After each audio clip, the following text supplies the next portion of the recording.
నమస్కారం. ఫోకస్ అనంత న్యూస్కి స్వాగతం. హెడ్లైన్ చూద్దాం.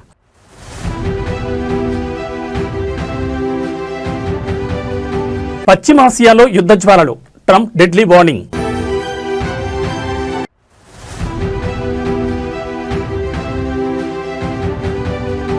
బాణాసంచా కేంద్రంలో పెను విషాదం, 20 మంది సజీవ దహనం.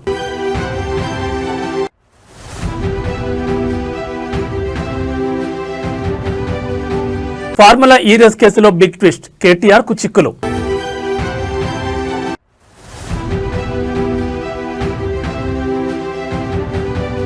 భక్తులకు టీటీడీ అలర్ట్, చంద్రగ్రహణం వేళ శ్రీవారి ఆలయం మూసివేత. ఇక డీటెయిల్స్ చూస్తే, భద్రాచలం ఆలయ అభివృద్ధి కోసం ఆంధ్రప్రదేశ్లో విలీనమైన 5 గ్రామ పంచాయతీలను తిరిగి తెలంగాణకు అప్పగించాలని సిపిఐ జాతీయ control commission chairman K Narayana demand చేశారు. రాజమహేంద్రవరంలో మీడియా ప్రతినిధులతో మాట్లాడిన ఆయన ఈ విషయంలో ఏపీ ముఖ్యమంత్రి చంద్రబాబు నాయుడు మానవతా దృక్పథంతో ఆలోచించాలని కోరారు. భద్రాచలం సీతారామచంద్రస్వామి దేవాలయం ఎంతో ప్రసిద్ధి చెందినప్పటికీ ప్రస్తుతం అక్కడ కనీసం ఆయన ఆలయ చెత్తను వేయడానికి కూడా స్థలం లేని దుస్థితి ఉందని నారాయణ ఆవేదన వ్యక్తం చేశారు. స్వామివారి విహారయాత్రలకు కూడా ఆటంకం కలుగుతోందని ఆయన గుర్తు చేశారు. ఇటీవల తెలంగాణ మంత్రి తుమ్మల నాగేశ్వరరావు సీఎం చంద్రబాబును కలిసి 5 గ్రామాలను కోరడాన్ని నారాయణ సమర్థించారు. ఈ ప్రతిపాదన అత్యంత సమంజసమైందని ఆయన పేర్కొన్నారు. రాష్ట్ర విభజన సమయంలో పోలవరం ప్రాజెక్టు కోసం 7 మండలాలను ఏపీలో కలిపిన విషయాన్ని ప్రస్తావిస్తూ ఇప్పుడు ఈ 5 గ్రామాల విషయంలో పట్టుదలకు పోకుండా 2 రాష్ట్రాల మధ్య సామరస్య పూర్వక పరిష్కారం లభించాలని ఆయన సూచించారు. మరి భద్రాచలం ఆలయ అవసరాల దృష్ట్యా ఏపీ ప్రభుత్వం ఈ 5 గ్రామాలపై ఎలాంటి నిర్ణయం తీసుకుంటుందో వేచి చూడాలి. ముజిబుర్ రహమాన్ చెప్పేసి 92-93% అతనికి ఓట్లేశారు. The biggest majority. అంటే ఆ దేశంలో ఉన్నటువంటి ఎంత మంచివాడైనా, ఎంత ప్రజలకు ఆప్తుడైనా వీళ్ళ ఇంట్రెస్ట్ తగ్గితే అవన్నీ చంపేయడమే. దాని దయాదక్షిణాలు లేవు. అందులో క్రమంగా దీనిలోనే ఇప్పుడు కొమ్మిని చంపేశారు.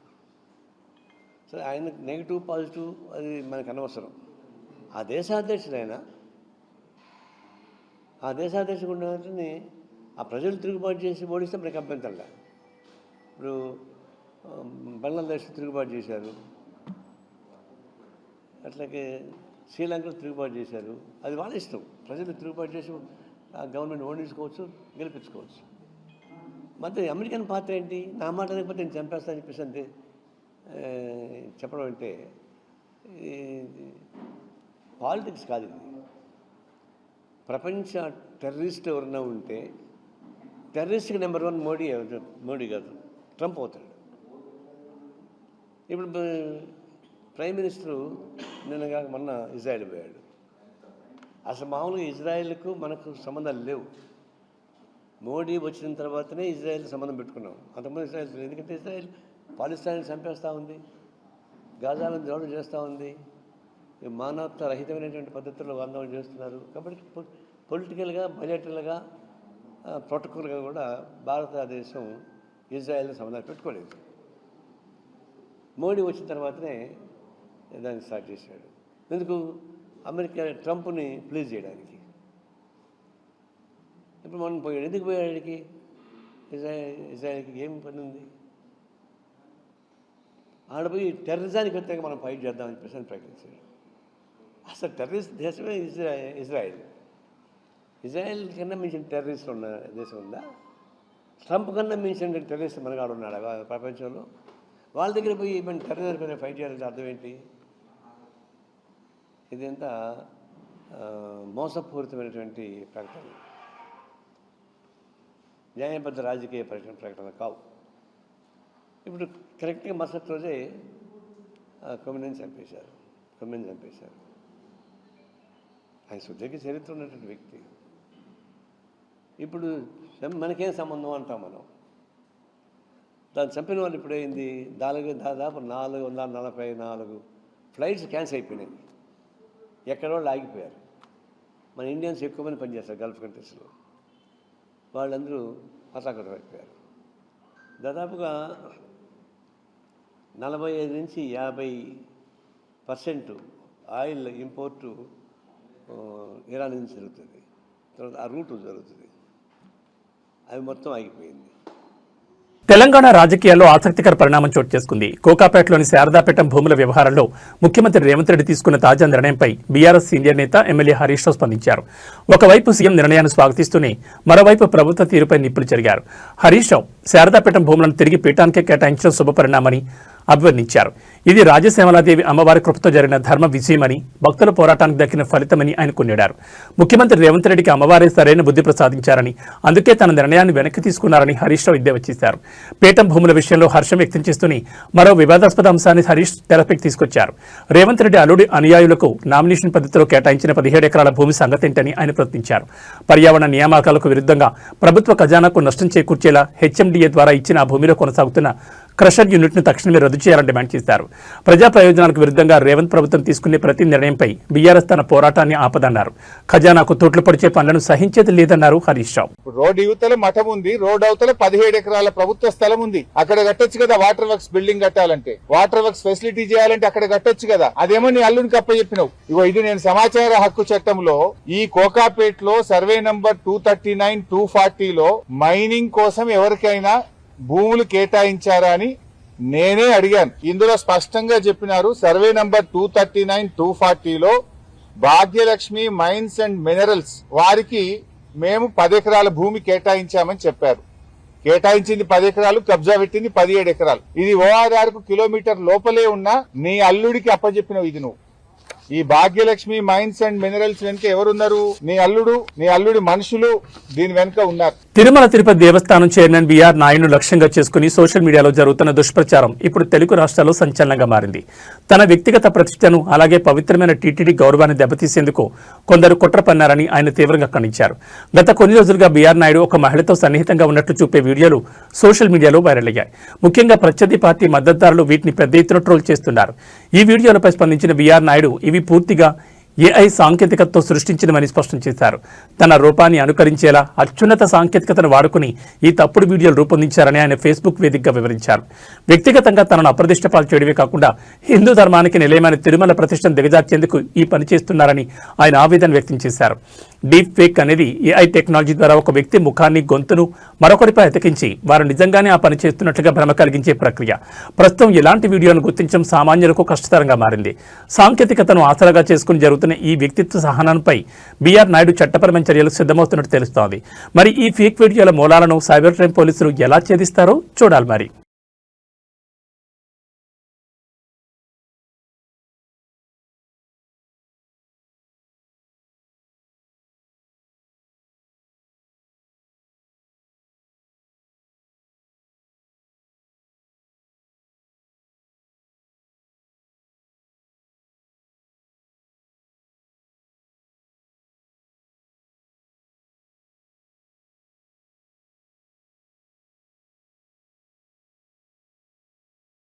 అంతర్జాతీయంగా నెలకొన్న యుద్ధ మేఘాలు ఇప్పుడు విమాన ప్రయాణికులను వణికిస్తున్నాయి. ఇరాన్, అమెరికా, ఇజ్రాయెల్ మధ్య తలెత్తిన భీకర దాడుల కారణంగా మిడిల్ ఈస్ట్ గగనతలం మూతపడింది. దీని ప్రభావం మన శంషాబాద్ అంతర్జాతీయ విమానాశ్రయంతో పాటు దేశవ్యాప్త విమాన సర్వీసులపై తీవ్రంగా పడింది. ఇరాన్ జరుపుతున్న భీకర దాడుల నేపథ్యంలో భద్రతా కారణాల దృష్ట్యా పలు మిడిల్ ఈస్ట్ దేశాలు తమ గగనతలాన్ని తాత్కాలికంగా మూసివేశాయి. దీంతో అంతర్జాతీయ విమానాల రాకపోకలకు తీవ్ర అంతరాయం ఏర్పడింది. హైదరాబాద్లోని రాజీవ్ గాంధీ అంతర్జాతీయ విమానాశ్రయం నుంచి Doha, Abu Dhabi, Jeddah, Saudi Arabia వంటి ప్రధాన నగరాలకు వెళ్లాల్సిన సర్వీసులు రద్దయ్యాయి. ఎయిర్ ఇండియా ఇప్పటికే తన విమానాలు నిలిపివేస్తున్నట్లు ప్రకటించింది. అంతర్జాతీయ గణాంకాల ప్రకారం శనివారం ఒక్కరోజే మిడిల్ ఈస్ట్ వ్యాప్తంగా సుమారు 966 విమానాలు రద్దు కాగా ఆదివారం కూడా మరో 800కు పైగా విమానాలు రద్దయ్యే అవకాశం ఉంది. భారత విమానయాన సంస్థలైన ఇండిగో, ఎయిర్ ఇండియా ఎక్స్ప్రెస్ సర్వీసులు ఎక్కువగా ప్రభావితమయ్యాయి.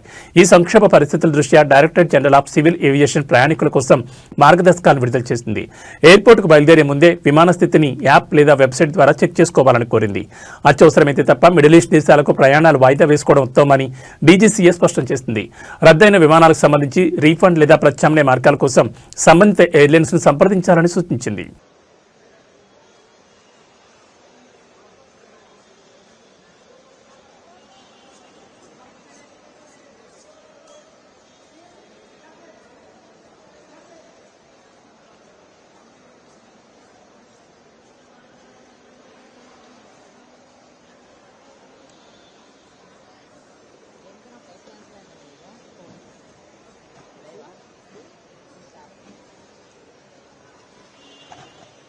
네, 안에 안 넣었더니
జగన్ నా పేరు జగన్మోహన్ రెడ్డి. నేను యూకే వెళ్ళాలి, లండన్ ఎయిర్పోర్ట్. అవును సార్, ఇండిగో. నాది హైదరాబాద్ టు ముంబై ఏమో 10కి హైదరాబాద్, రీచింగ్ ముంబై 11:35. ఫ్రమ్ ముంబై నా ఫ్లైట్ 2:20. అంటే అదే మీకు తెలుసు, మిడిల్ ఈస్ట్ లో ఆబ్వియస్లీ సేఫ్టీ రీజన్స్ వల్ల చాలా ఫ్లైట్స్ క్యాన్సిల్ అయ్యాయని చెప్తున్నారు. తప్పదు కదండి, మాకు ఇంకా ఆప్షన్స్ ఏం లేవు. వాళ్ళు ఆప్షన్స్ ఏమైనా ఉన్నాయా ఆల్టర్నేట్ ఫ్లైట్స్ అంటే మీరు కాల్ చేయండి. తెలంగాణ రాజకీయాల్లో మరో బాంబు పేలబోతోందా? ఫార్ములా ఈ కార్ రేస్ వ్యవహారంలో మాజీ మంత్రి కేటీఆర్ చుట్టూ ఉచ్చు బిగిస్తోందా? ఈ కేసులో నిందితుడిగా ఉన్న సీనియర్ ఐఏఎస్ అధికారి అరవింద్ కుమార్ సంచలన నిర్ణయం తీసుకున్నట్టు తెలుస్తోంది. ఈ పరిణామం బీఆర్ఎస్ వర్గాల్లో గుబులు రేపుతోంది. ఫార్ములా ఈ రేస్ కేసులో A2 నిందితుడిగా ఉన్న అరవింద్ కుమార్ తాజాగా అప్రూవర్ గా మారేందుకు సిద్దమైనట్లు విశ్వసనీయ వర్గాల సమాచారం. తనపై విచారణ జట్లమవుతున్న నేపథ్యంలో ఏసీబీ అధికారులతో ఆయన సంప్రదింపులు జరుపుతున్నట్లు ప్రచారం జరుగుతోంది. మున్సిపల్ శాఖ ప్రిన్సిపల్ సెక్రటరీగా పనిచేసిన సమయంలో నిబంధనలకు విరుద్ధంగా కోట్లాది రూపాయల నిధుల మళ్లింపు జరిగిందని ఏసీబీ ఇప్పటికే గుర్తించింది. ఒకవేళ అరవింద్ కుమార్ అప్రూవర్ గా మారి సాక్ష్యం చెబితే అప్పటి మంత్రి కేటీఆర్ మేడకు ఈ కేసు గట్టిగా చుట్టుకునే అవకాశం ఉంది. అరవింద్ కుమార్ ను ప్రాసిక్యూట్ చేసేందుకు కేంద్ర పర్సనల్ అండ్ ట్రైనింగ్ శాఖ ఇప్పటికే అనుమతి ఇచ్చింది. అటు కేటీఆర్ ప్రాసిక్యూషన్ కు గవర్నర్ కూడా గ్రీన్ సిగ్నల్ ఇవ్వడంతో విచారణ వేగవంతమైంది. ఇటీవల జరిగిన ఐఏఎస్ బదిలీలో అరవింద్ కుమార్ కు ప్రభుత్వం ఎలాంటి పోస్టింగ్ ఇవ్వలేదు. ఛార్జిషీట్ దాఖలు చేసే లోపే ఆయన అప్రూవర్ గా మారి నిజాలు వెల్లడిస్తారని ఉత్కంఠ నెలకొంది. అరవింద్ కుమార్ నోరు విప్పితే ఫార్ములా ఈ రేస్ వెనుక ఉన్న అసలు కుట్టు బయటపడుతుందా? కేటీఆర్ మేడకు ఈ చిక్కులు ఎలా చుట్టుకుంటాయి అనేది ఇప్పుడు రాష్ట్ర రాజకీయాల్లో హాట్ టాపిక్ అయింది.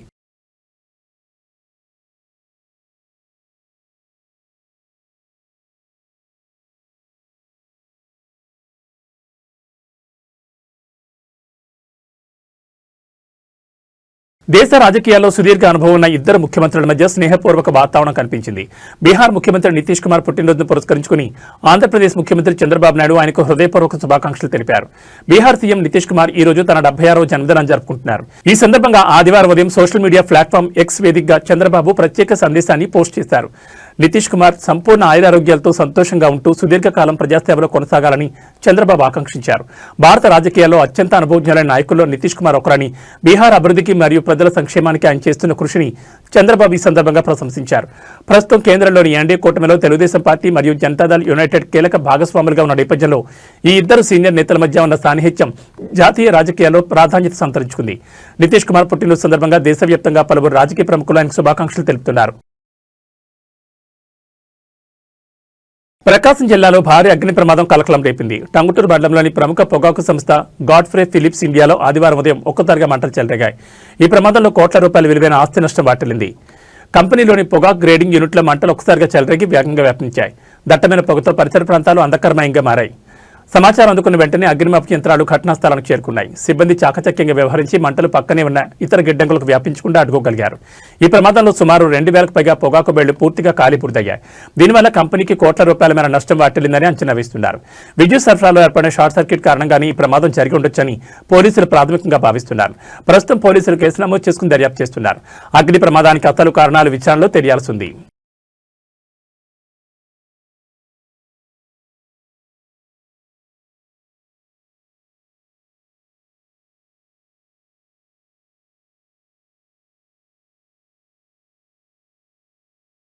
ఆంధ్రప్రదేశ్లో పెను విషాదం చోటు చేసుకుంది. కాకినాడ జిల్లా సామర్లకోట మండలం వేట్లపాలెంలో బాణసంచా తయారీ కేంద్రంలో జరిగిన భారీ పేలుళ్లో 20 మంది కార్మికులు అక్కడికక్కడే సజీవ దహనమయ్యారు.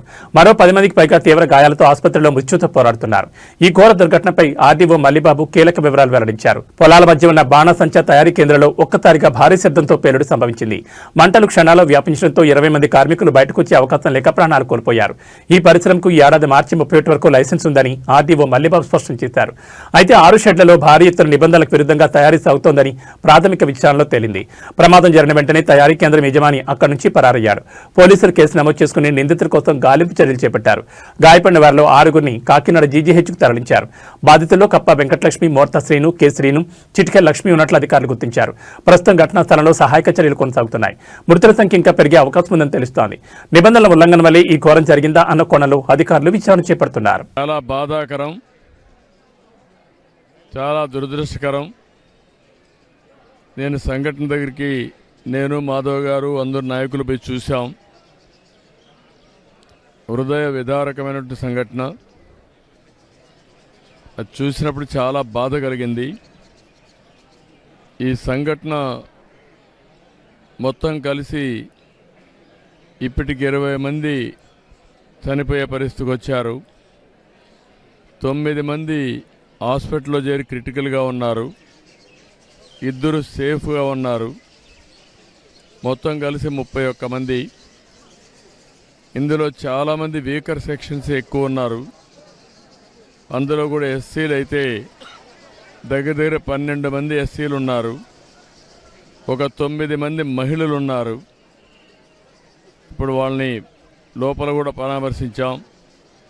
చాలామంది పేదరికం, ఏదో కూలి పని చేసుకొని ఇల్లు గడపాలనే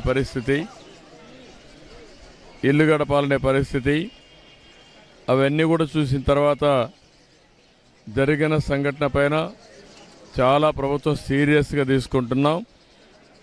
ఈ సంఘటన ఇటీవల ఒక సంఘటన జరిగింది. దానిపైన ఒక ఎంక్వైరీ వేసాం. ఎంక్వైరీ రిపోర్ట్ కూడా పంపించాం. యాక్షన్ తీసుకోమని చెప్పిన తర్వాత కూడా 2వ సంఘటన జరిగింది. ప్రభుత్వం ఫర్మ్గా ఉండి రాబోయే రోజుల్లో ఇలాంటి పునరావృతం కాకుండా చూడడానికి అన్ని విధాల యాక్షన్ తీసుకుంటాం. ఈ సంఘటన ఎంక్వైరీ వేసి అందరికీ అకౌంటబిలిటీ ఫిక్స్ చేస్తాం. ఎవరెవరు ల్యాప్సెస్ ఉన్నాయి, ఎక్కడెక్కడ ల్యాప్సెస్ ఉన్నాయి అన్నీ కూడా ఫిక్స్ చేస్తాం. మొట్టమొదటిసారిగా అక్కడుండే ఆఫీసర్లు, ఆర్డీఓ కన్సర్న్, డిఎస్పి, అదే మరి district labour officer, fire officer, వీళ్ళ 4 సస్పెన్షన్లో పెడుతున్నాం. సస్పెన్షన్లో పెట్టి భవిష్యత్తులో ఎంక్వైరీ చేసిన తర్వాత ఎక్కడ లాక్సిటీ ఉన్నా, ఎక్కడ తప్పు ఉన్నా వాళ్ళపైన కూడా చర్యలు తీసుకుంటాం. రెండోది, మనుషులు కూడా కొంతమంది విచ్చలవిడితనానికి అలవాటు పడ్డారు. ఇలాంటి నేరాలు చేసి ప్రజా జీవితాలతో చెలగాటమాడే పరిస్థితికి వచ్చారు. వాళ్ళపైన క్రిమినల్ ప్రాసిక్యూషన్ చేయడమే కాకుండా చట్టపరంగా వాళ్ళని ఏం చేయాలనో అరెస్ట్లే కాకుండా ప్రాసిక్యూషన్ చేపిస్తాం. వీలైనంత వరకు లైఫ్ ఇంప్రిజన్మెంట్ వచ్చేట్టుగా ప్రయత్నం చేస్తాం.